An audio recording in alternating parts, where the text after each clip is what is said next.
Bonjour à toutes et tous, aujourd'hui on se retrouve pour parler, pour une fois, d'actualité, puisque vendredi dernier sont sortis simultanément les parties 1 et 2 de Rebel Moon de Zack Snyder, les Director's Cuts, puisque effectivement ça a été déjà sorti auparavant, la première partie en décembre et la deuxième partie en avril, mais donc là seulement quelques mois plus tard nous avons enfin eu les Director's Cuts.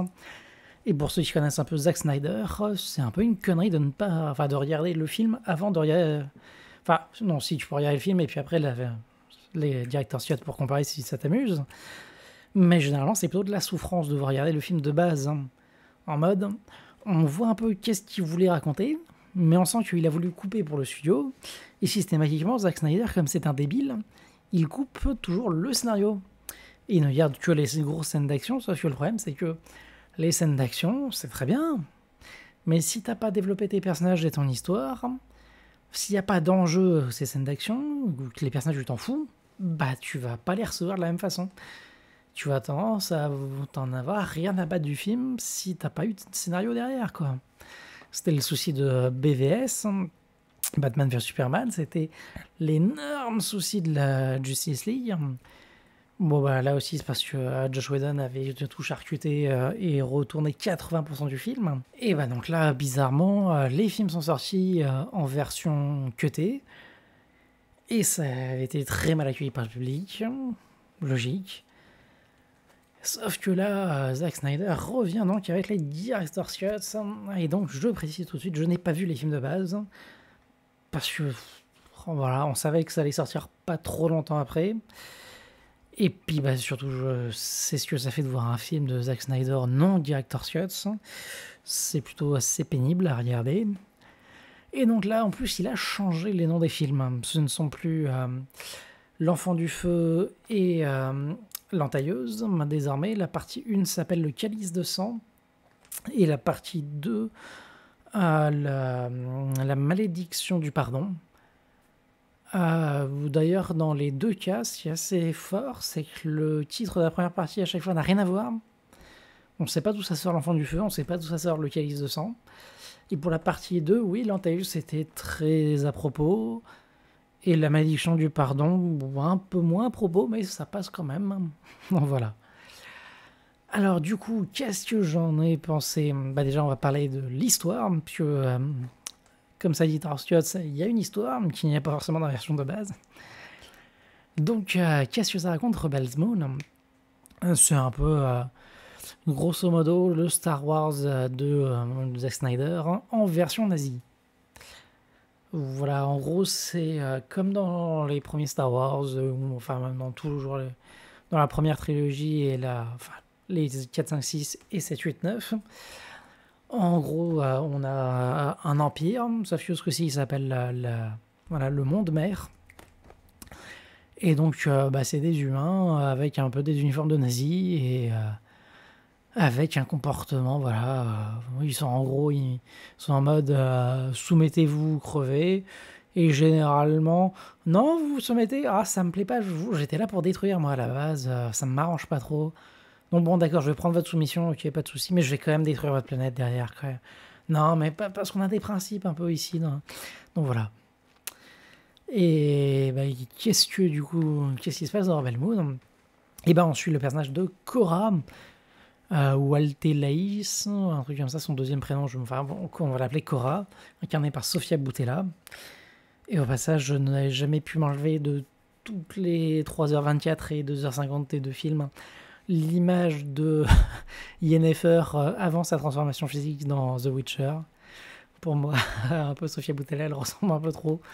Mais bon, bref, donc on suit donc le personnage de Cora, incarné par Sofia Boutella, qui est donc l'entailleuse, qui est la personne responsable du déclin de la famille royale et derrière de la prise de pouvoir par Belizidos ou un truc comme ça, je sais plus comment il s'appelle.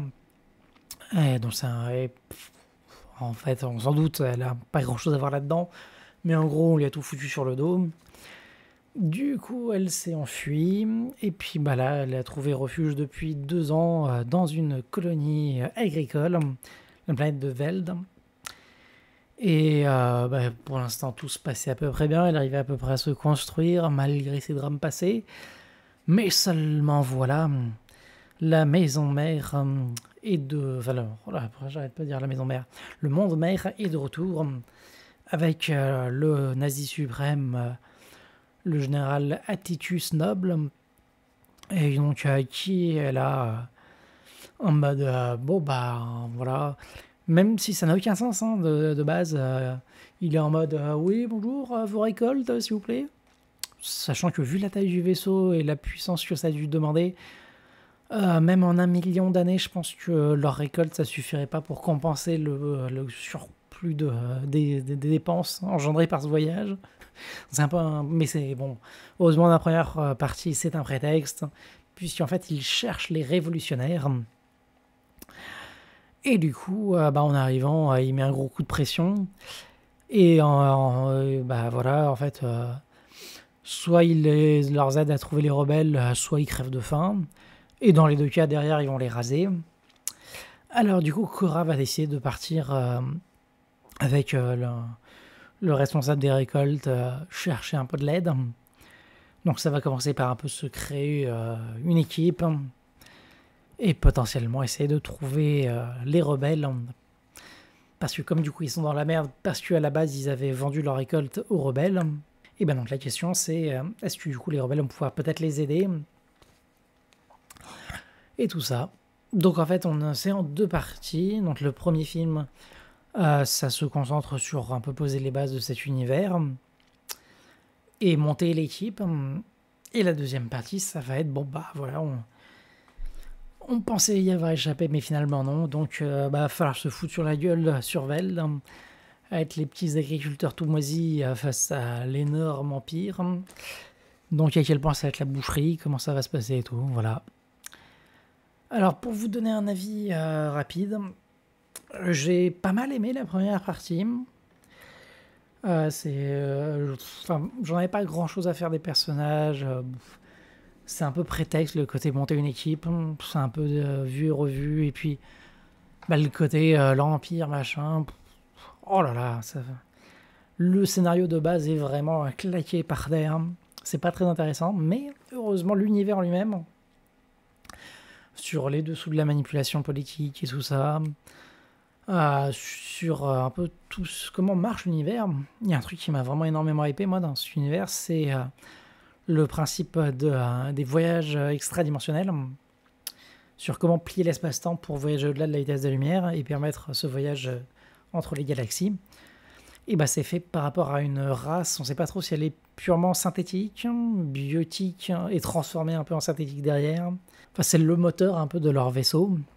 Et a priori, c'est donc une race qui a été un peu... du coup, c'est une race qui est devenue leur esclave, tout simplement. Mais malheureusement, ça ne sera pas traité. On ne sait pas d'où ils sortent, ni pourquoi, comment. Voilà. On comprend comment fonctionne ce système de plier l'espace-temps. C'est visuellement classe.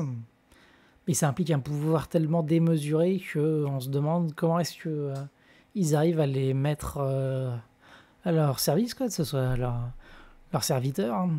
Ça est un peu étrange. On se demande comment est-ce que tout cela fonctionne.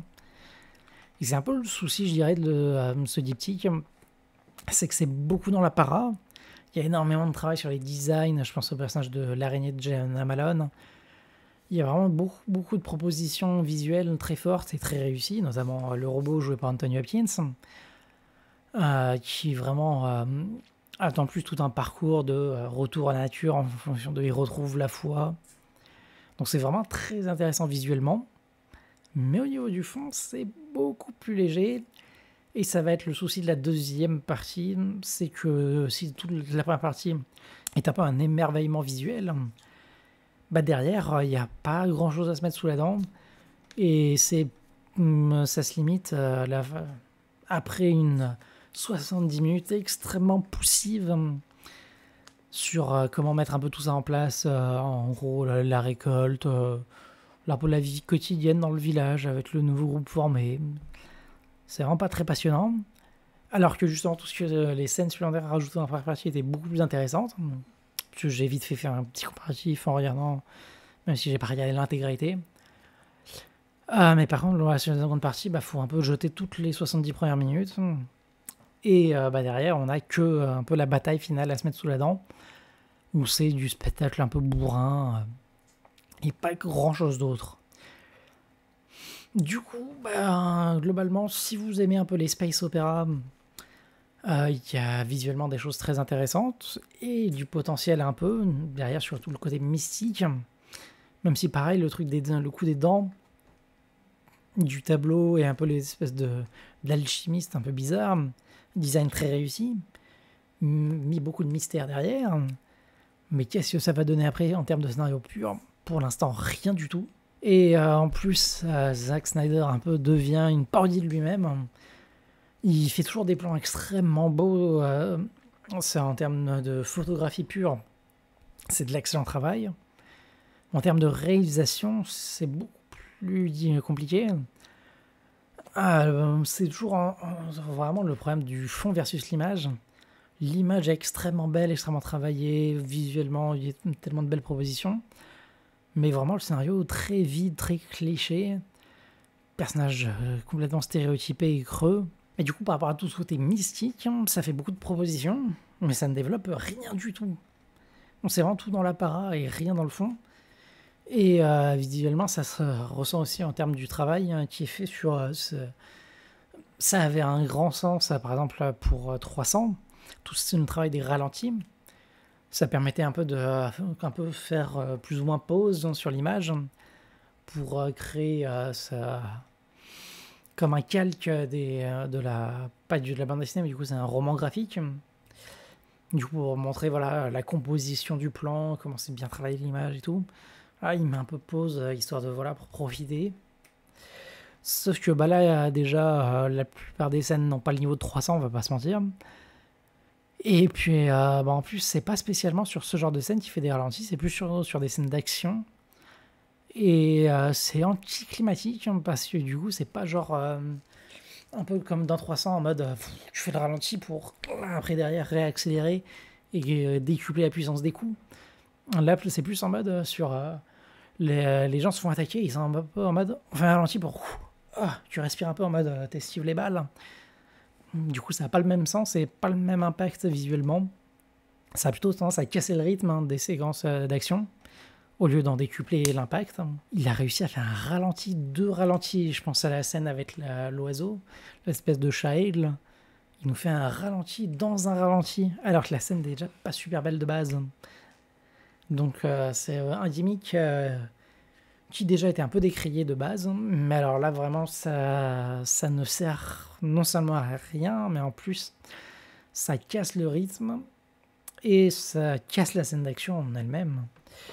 Mais heureusement il le fait beaucoup moins sur la deuxième partie, ou un peu plus à bon escient on va dire. Il a un peu permis d'avoir du retour sur la première partie peut-être. Alors pourquoi s'il n'a pas appuyé sur la Director's Cut, c'est dommage. Mais bref, voilà, pour ce que c'était mon avis sur Rebel Moon. Grosso modo, c'est du space opéra sympathique, avec plein de bonnes idées visuelles et potentiel sur la mystique, mais qui au final soit pas traité du tout, soit un peu esquivé, pour au final se concentrer sur un scénario archi stéréotypé et un peu bidon. Et au final, ça ne tient pas vraiment sa promesse de se tenir comme un tout, ce diptyque, parce que en fait, c'est juste en gros les paysans qui ont morflé comme c'est pas permis et qui ont juste obtenu un petit sursis, parce que il n'y a pas un seul monde dans lequel il n'y a pas une seule réalité dans laquelle le monde mère ne vient pas leur dégommer la tronche juste derrière, quoi. Donc, bon, ça sent un peu le coup d'épée dans l'eau. À voir ce qu'un troisième pourrait donner. Si un troisième voit le jour, parce que ça a eu d'excellents retours en termes de chiffres, de visionnage et tout. Mais en termes d'audience, même si les gens semblent plus apprécier cette Director's Cut, ça reste quand même pas fou. Alors ok, ça n'a pas coûté si cher que ça. 166 millions pour 2 films. Et bon, après, si on considère Par exemple, les Tyler Rake, ça fait moins de vues et c'est plus du double du budget. Donc pour Netflix, ils vont peut-être se dire que c'est pas si rentable que ça. Et puis c'est surtout de la qualité moindre, donc même en termes de vitrine, c'est pas super intéressant. Donc pour l'instant, je vous dirais que si vous voulez regarder Rebel Moon, regardez la Director's Cut, ou surtout pour la première partie. Peut-être regarder les 35 premières minutes de l'entailleuse, puis basculer à partir de 1h10 sur la Director's Cut du coup la malédiction du pardon. Peut-être un coup à jouer comme ça. Mais sinon de base, je vous dirais peut-être d'attendre de savoir si une troisième partie va voir le jour. Parce que sinon ça risquerait de vous frustrer du fait que c'est une histoire incomplète. Voir qu'il ne fait que introduire un peu un univers sans peut-être même réellement savoir qu'est-ce qu'il veut en faire derrière. Bon, pour l'instant c'est un peu creux. Du potentiel. Mais ça va pas vraiment suffisamment loin. On va dire ça comme ça. Donc voilà pour ce que j'avais à dire sur le diptyque de Rebel Moon. En espérant que ça vous aura aiguillé un peu sur l'intérêt que ça peut susciter. Et puis du coup on se retrouve la semaine prochaine pour parler d'une énorme passion. Kingdom Hearts. C'était extrême nécessité. Continuez de vous cultiver, de regarder des films, mais ne restez pas passif, vous pouvez aussi jouer aux jeux vidéo. Lisez des livres également. Et à bientôt.